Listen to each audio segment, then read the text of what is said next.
প্রিয় দর্শক, ব্যবসার খবর পেজ থেকে স্বাগত জানাচ্ছি। আমি এম এ কবির। আমি আজকে চলে এসেছি বগুড়া জেলার শেরপুর উপজেলা বঙ্গা গ্রামে।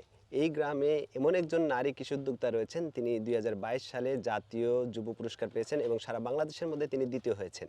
সে রেশমা আপার কাছে এসেছি, তার কাছ থেকে শুনবো তার এই জার্নিটা, তিনি কিভাবে একজন নারী কৃষি উদ্যোক্তা হতে পারলেন এবং তিনি বর্তমানে সব ধরনের কৃষি নিয়ে কাজ করছেন। তিনি কেঁচো সার, তিনি টাই কম্পোস্ট, তিনি হাঁস, মুরগি, গরু, ছাগল সব কিছু নিয়ে কাজ করছেন। তার মুখ থেকে আমরা শুনবো তিনি কিভাবে এত কিছু সামলান, কিভাবে একজন সফল নারী উদ্যোক্তা হতে পারলেন। আপু, আসসালামু আলাইকুম। আসসালামু আলাইকুম। আচ্ছা আপু, প্রথমে আমরা একটু আপনার এই অঞ্চলের ঠিকানাটা কি, আপনি কোথায় বসবাস করেন সেটা একটু বলবেন। আমি মোসাম্মদ সুরাইয়া ফারহানা রেশমা, বগুড়া জেলা শেরপুর উপজেলা। আমার গ্রামের নাম হলো বঙ্গা। আমি প্রথমত কেঁচো সারটা শুরু করি, সেখান থেকে আস্তে আস্তে পরিচিতি লাভ করি। আচ্ছা, আপনার এই যে জার্নিটা আপনাকে জাতীয় পর্যায়ে নিয়ে গিয়েছে, আসলে মূলত মানুষ চিন্তা করে যে জাতীয় পর্যায়ে গেলে তার শিক্ষা দীক্ষা সব কিছু মিলে হয়তো সে অনেক কিছু চিন্তা করে। সেই ক্ষেত্রে আপনার টোটাল জার্নিটা বলবেন, আপনার ফ্যামিলি কী রকম ক্রাইসিসে আপনি ছিলেন, পড়াশোনা কতদূর করেছেন এবং এই যে আপনি কেঁচো সারে সারা বাংলাদেশের নাম করেছেন, এই বিষয়টা একটু বলবেন। আসলে বিশেষ করে শিক্ষা বড় বিষয় না, যদি মানুষের মনোবল থাকে, চেষ্টা করে, পরিশ্রম করে সততা নিয়ে, তাহলে সফলতা আসবে ইনশাল্লাহ। আমার হলো শুরুতেই একটা বিষয় ছিল, সেটা হচ্ছে আমার একটা পরিচয় দরকার ছিল। আচ্ছা যে আমার এমন একটা পরিচয় দরকার যে সেখানে রেশমা নামেই সবাই চিনবে, আচ্ছা বাবা বা স্বামীর পরিচয় দিতে হবে না।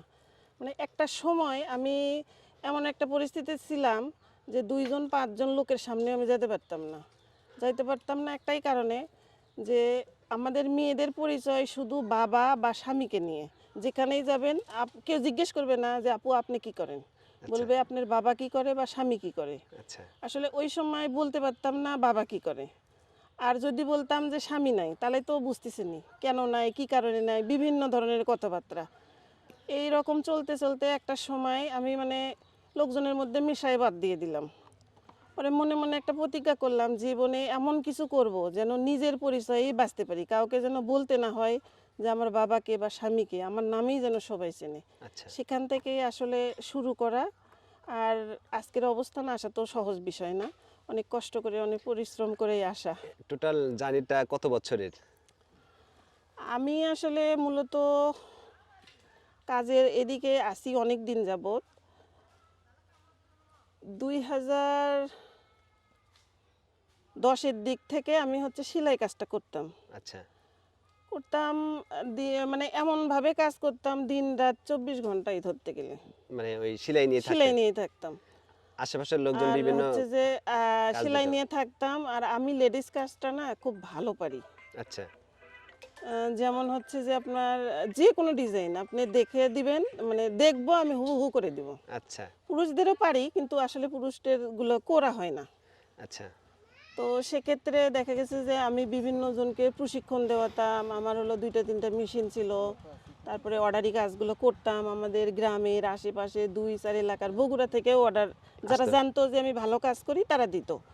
কিন্তু আসলে এই কাজটা করে সেরকম সফলতা প্রফিট আসে আসেনি। না। হ্যাঁ, তখন জামা বানাতাম, এক সেট জামা বানালে 30-40 টাকা দিত, এটা 50 টাকা দিত, 2010-11 সালের কথা। 10-11-12 এইরকম। পরে 2014 সালে এসে যুব উন্নয়নের সাথে পরিচয় হলো।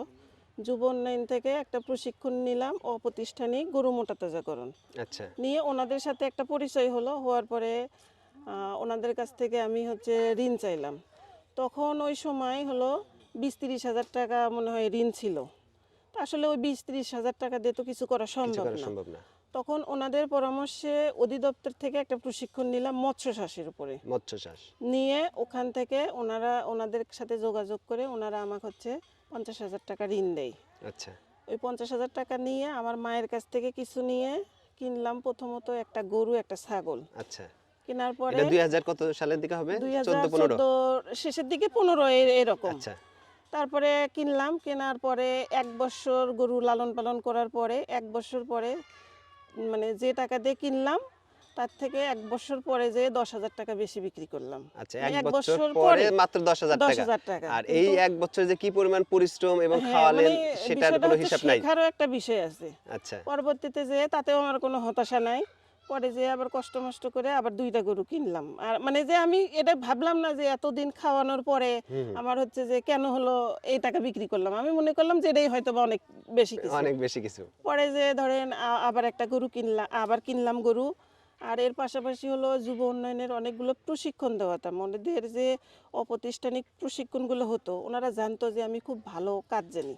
এর ফাঁকে আবার যুব উন্নয়ন থেকে আমি আরেকটা প্রশিক্ষণ নিলাম সেলাইয়ের উপরে 3 আচ্ছা, মাসের একটা প্রশিক্ষণ নিলাম, যে আসলে জানার তো কোনো শেষ নেই। শেষ নেই। তো প্রশিক্ষণ নিলাম, আর ওদের সাথে হচ্ছে যে ওনারা যে অপ্রাতিষ্ঠানিক যে প্রশিক্ষণগুলো দেওয়াতো 7 দিন, 14 দিন, 21 দিন, এই সেলাই, নকশি, এই প্রশিক্ষণগুলো আমি বিভিন্ন জায়গায় যেয়ে যেয়ে করাতাম। আচ্ছা, আমাদের শেরপুর থানা এবং শাহজাহানপুর থানা আচ্ছা, করাতাম। তো ভাই আসলে কি একটা মেয়ে মানুষ সমাজে চলা খুবই কঠিন, খুবই কঠিন। খুব কঠিন। যখন এইরকম গরু, আমার 2টা গরু আমি লালন পালন করি, 16 সালের দিকে যে একটা ভাইয়ের কাছ থেকে শুনলাম যে কেঁচো সার উৎপাদন করা যায়। 16 সালে কেঁচো 16 সারের সালের সাথে দিকে পরিচয় হলেন। মানে শুনলাম যে কেঁচো সার করা যায়।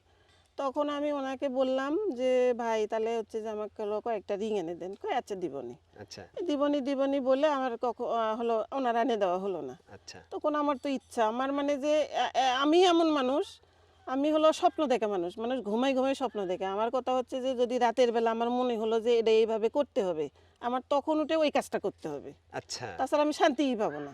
মানে যখন যেটা মাথায় আসবে, যেটা মাথায় আসবে করতে হবে, ওটা মানে কাজ না করা বাস্তবায়ন না পর্যন্ত। করা পর্যন্ত আমার শান্তি নেই। আচ্ছা, যখন আমি সেলাই কাজ শিখি, তখন আমার কেসি ছিল না, মেশিন ছিল না। আমি হচ্ছে যে রাত্রে মনে হয়েছে এই ডিজাইন, আমি যে কোনো ডিজাইন করতে পারি।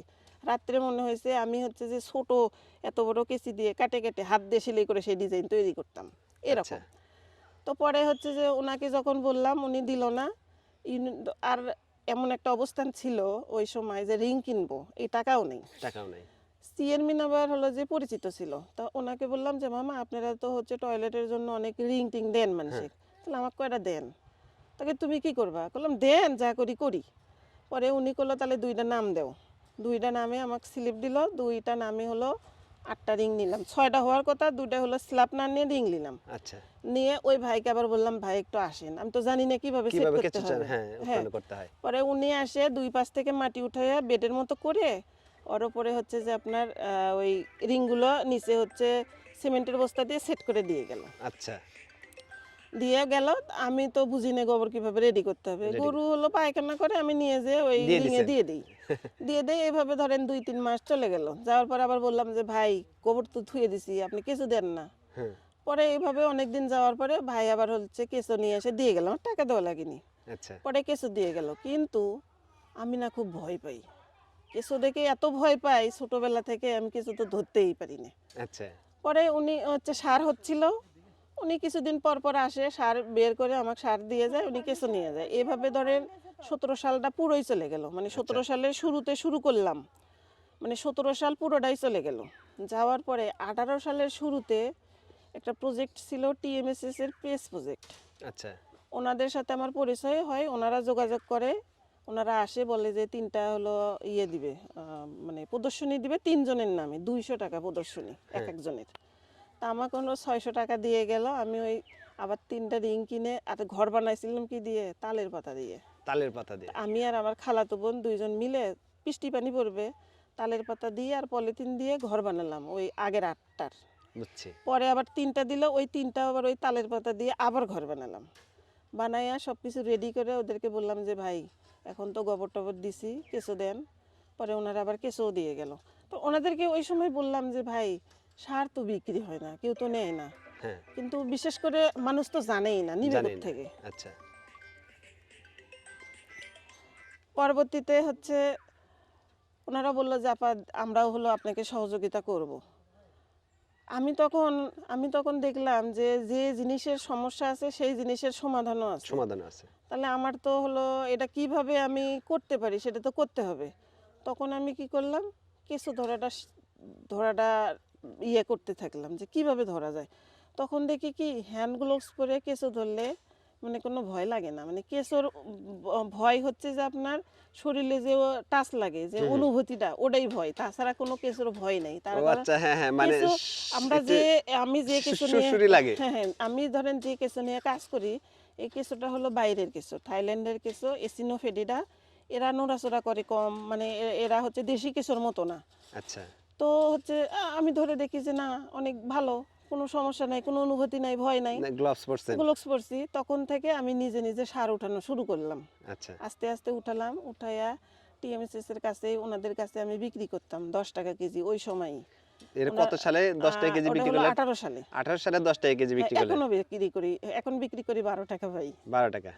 তো হচ্ছে যে ওই বিক্রি করলাম, করে ওখান থেকে বিক্রি করি, যে টাকাটা পাই ওটা দিয়ে হলো আবার 2টা রিং কিনি, আচ্ছা 3টা রিং কিনি, এরকম করে কিনতে কিনতে একটা সময় এসে 32টা রিং হয়ে গেল আমার। আচ্ছা ওই 11টা থেকে 32টা রিং যখন হলো, তখন একবার আমি ওদের কাছে 5,000 টাকার একদিনে সার বিক্রি করলাম। আচ্ছা তো ওই সময় আমার মনে হলো যে 5,000 টাকার সার, মানে এখনকার আমার 5 কোটি টাকা, মানে প্রথমেই 5,000 টাকার সার বিক্রি করলাম, মানে আমার অন্যরকম অনুভূতি যে যে 5000 আমার টাকার মতো সার বিক্রি করা রেশমা যায়। 5,000 টাকার সার বিক্রি করলো, একটা মানে অন্যরকম অনুভূতি। এখন এই 5,000 টাকা কি করি, মানে এই 5,000 টাকা নেই কত স্বপ্ন। পরে হচ্ছে আরো হলো 100টা রিংয়ের অর্ডার দিলাম 5,000 টাকা দিয়ে। আবার হলো এই ধরেন একটু একটু করে সার বিক্রি করি, 2ডে 4ডে করে কম দামে টিন কিনি, কিনে মানে ছাপড়া সিস্টেম দেয়, সেটা হলো ঘরের বেড়া যেরকম দেয় বাঁশের বাতি দিয়ে, ওই রকম বাতি দিয়ে আছে, ওই রকম সেটা কিন্তু আমার এখনো আছে। তার কারণ আচ্ছা যে এটা আমার যেটা হচ্ছে যে শুরু, সেটা যেটা রেখে আমার দিতে হয়। অস্তিত্ব, সেটা তো আমার বাদ দেওয়া যাবে না। তো ওই রকম করে হলো সেট তৈরি করে আস্তে আস্তে আস্তে আস্তে আমার 200 রিং হয়ে গেল আল্লাহর রহমতে। 200 রিং হয়ে গেল, তারপরে ভাবলাম যে ঘর বানাই। এর মধ্যে মানে আস্তে আস্তে আল্লাহর রহমতে মানুষের সাথে পরিচিতি হচ্ছে, চেনা জানা হচ্ছে, মানুষ দেখি সার ভালো কেনে। আর যখন শুরুতে কাজ করি তখন তো লোকজন ছিল না, তখন আমি একা একাই কাজ করতাম। ধরেন সারা দিন রাত 11টা 12টা 1টা পর্যন্ত কাজ করতাম, রাত্রেও। এই রাস্তা দিয়ে এখন যেরকম ধরেন যে ঘর আছে, বেড়া টেড়া দেওয়া আছে, আগে কিছু ছিল না, এরকম ফাঁকা ছিল। রাত্রে যখন লোকজন যেত, কই তুই সারা রাত কাজ করবো, আমি কই সমস্যা কি।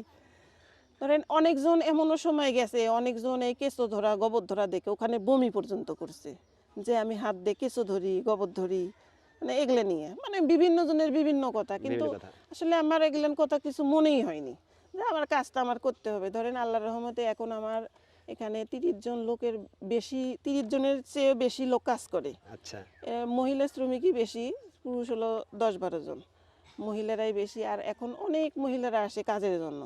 তো আমি চেষ্টা করতেছি যে আরো প্রতিষ্ঠানটা বড় করা যায় কিনা। এখন জি। ধরেন 30 জন করতেছে, সেখানে 50 জন 100 জন 200 জন কাজ করবে, এরকম প্ল্যান নিয়ে কাজ এরকম করছে। প্ল্যান এখন নিয়ে কাজ পার মাসে করতেছি। আপনার কত টন জৈব সার, কেঁচো সার, এখন আমার মানে হচ্ছে যে টাই কম্পোস্ট এবং ডার্মি কম্পোস্ট সব উৎপন্ন হয়? মিলে 300 টনের মতো সার উৎপাদন হয় প্রতি প্রতি মাসে। মাসে 300 টন। হ্যাঁ। এর মধ্যে হচ্ছে ভার্মি কম্পোস্ট কত? ভার্মি কম্পোস্ট হলো এখন হচ্ছে যে বেড়ে গেছে, 60-70-এর মতো আসে। আচ্ছা মানে আমার প্রজেক্ট তো হলো যে ভার্মি কম্পোস্টই মূলত, আর টাইকো কম্পোস্টও একটু একটু করা। আচ্ছা আর টাইকো কম্পোস্ট একটু বড় পরিসরে করা যায়, এই জন্য বেশি হয়।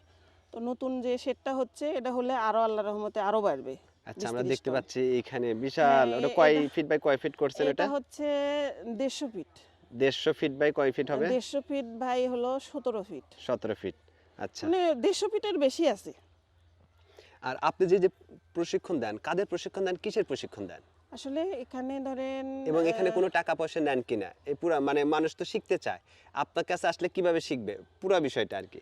বিষয়টা হচ্ছে যে যারা প্রশিক্ষণ নেয় এ পর্যন্ত আজকের ব্যাচ দিয়ে আমার হলো 33টা ব্যাচ চলে। 33টা ব্যাচে, প্রতি ব্যাচে কতজন প্রতি শেখে? ব্যাচে হলো 25 থেকে 30 জন। 30 জন। আবার কোন কোন ব্যাচে দেখা গেছে যে তার চেয়েও বেশি হয়। এদের তবে আমার প্রশিক্ষণার্থীরা বেশিরভাগ হলো দেশের বিভিন্ন জেলার।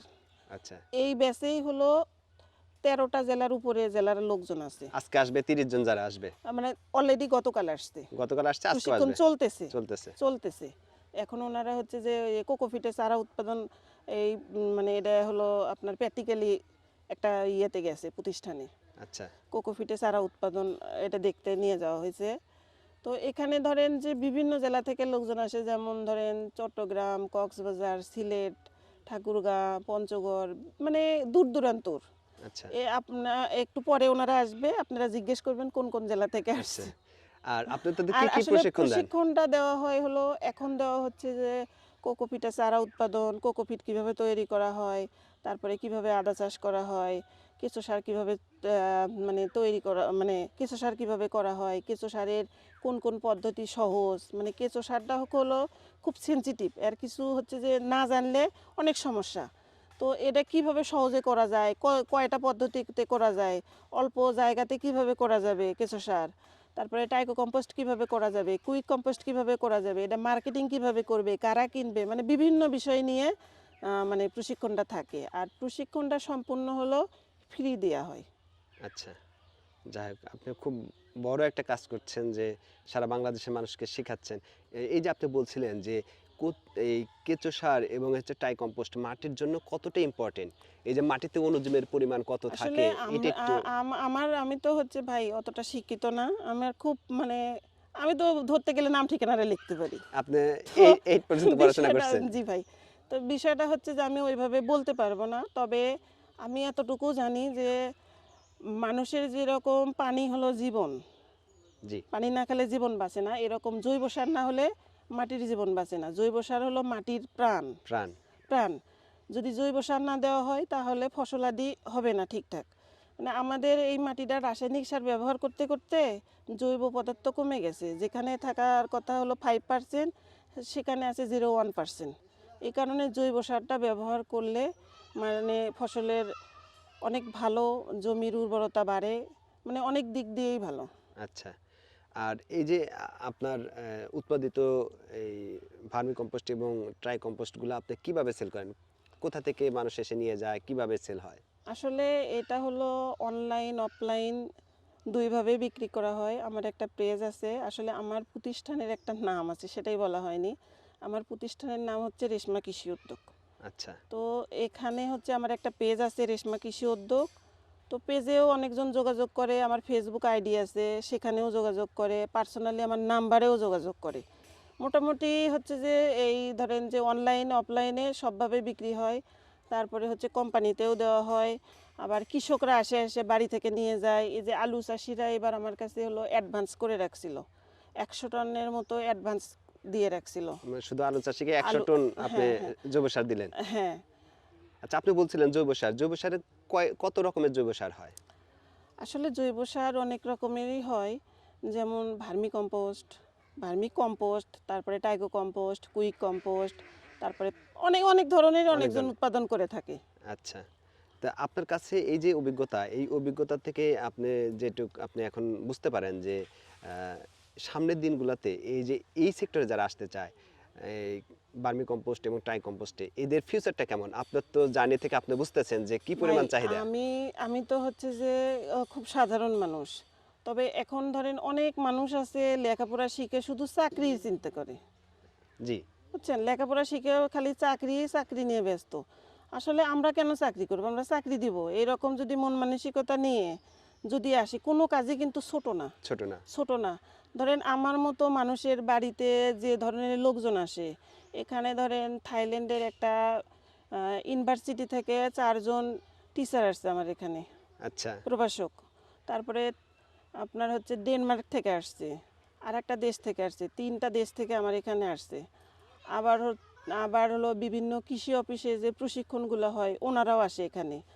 ময়মনসিংহ বিশ্ববিদ্যালয় থেকে আসলো, ওনারা হচ্ছে ইন্টার্নি করতেছে, ইন্টার্নির জন্য আমার এখানে আসে। আচ্ছা। এই ব্যাচে হলো 6 জন ছাত্র আছে, তারা হলো প্রশিক্ষণ নিচ্ছে, ওনাদের এখন শেষ বর্ষে আছে। এখন লেখাপড়া শেষ করে এইগুলো কাজ করতে চায়, মানে জৈব সার উৎপাদন করতে চায়, এই জন্য ওনারা আগে থেকেই রেডি হচ্ছে। এই আচ্ছা। জন্য ওনারাও আছে, 6 জন স্টুডেন্টও আছে। আচ্ছা, তার মানে আপনি বোঝাতে চাচ্ছেন যে এই যে বাংলাদেশের প্রেক্ষাপট, বাংলাদেশের যে জমির যে এখন গুণগত মান, তাদের যে রাসায়নিক সার ব্যবহার করতে করতে মাটির যে অবস্থা এখন খুবই খারাপ অবস্থায় চলে গেছে, এই মাটির গুণাগুণ মান বৃদ্ধি, মানুষের নিরাপদ সবজি, নিরাপদ খাদ্য উৎপাদনের জন্য জৈব সারের ভূমিকা অনেক। এবং বাংলাদেশে এখন সবাই হচ্ছে নিজেদের বাড়িতে সবজি উৎপাদন করে নিজেরা খাওয়ার চেষ্টা করতেছে, ছাদ বাগান করে, যার কারণে ব্যাপক আকারে এখন হচ্ছে এই জৈব সারের চাহিদা বৃদ্ধি পেয়েছে। এই সেক্টরে যারা আসতে চায় তাদের ভবিষ্যৎ ইনশাল্লাহ উজ্জ্বল, আপনি দেখতে পাচ্ছেন। আসলে কি, এই পৃথিবী যতদিন আছে ততদিন মানুষ আছে, আর যতদিন মানুষ আছে ততদিন খাবার খাইতে হবে, আর খাবার খাইতে হলে উৎপাদন করতে হবে, উৎপাদন করতে গেলে জৈব সারের দরকার। আচ্ছা।